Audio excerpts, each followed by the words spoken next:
Now, overseas care home staff have told the BBC that they feel exploited and trapped by the firm that brought them to the UK to work. An undercover investigation into a residential and nursing home near Newcastle also saw low staffing levels, which health professionals say was putting vulnerable residents at risk. Prestwick Care, the company that operates the home, denies any suggestion of systemic bad practice. The Home Office has since revoked its licence to recruit overseas. Here's our social affairs editor, Alison Holt.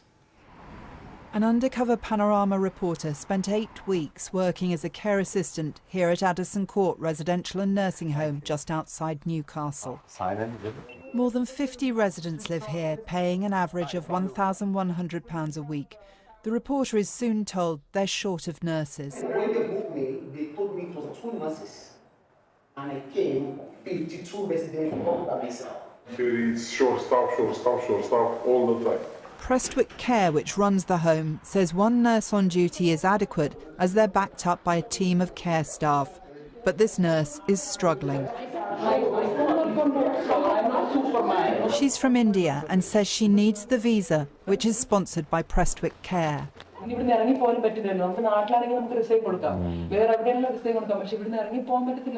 Panorama has seen evidence of why some overseas staff might feel trapped. This contract from a nurse who used to work at the home shows he was told he'd have to pay more than £4,000 if he left, including Home Office and legal fees. The government says employers should pay this. Prestwick Care says it is reviewing repayment clauses in staff contracts. Analysis of the accounts of the home's parent company suggests it's making high profits from its 15 care homes, but has a lower number of staff per bed than some of its competitors. Aesthetically, Addison Court was beautiful, but the care wasn't. Tracy's 79-year-old mother, Joyce Bird, used to live at the home. There'd been concerns about unexplained bruises. She had Alzheimer's and died last May. Although Joyce was meant to have one-to-one care, a post-mortem concluded she was alone when she died. The social worker would always say to me, your mum should never have a single bruise on her.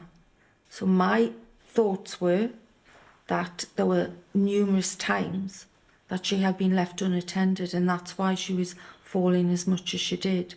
Katie Morn is an NHS nurse who used to train staff at the home weekly. Over 2 years, she made 33 safeguarding alerts, including about unexplained bruises and injuries to residents.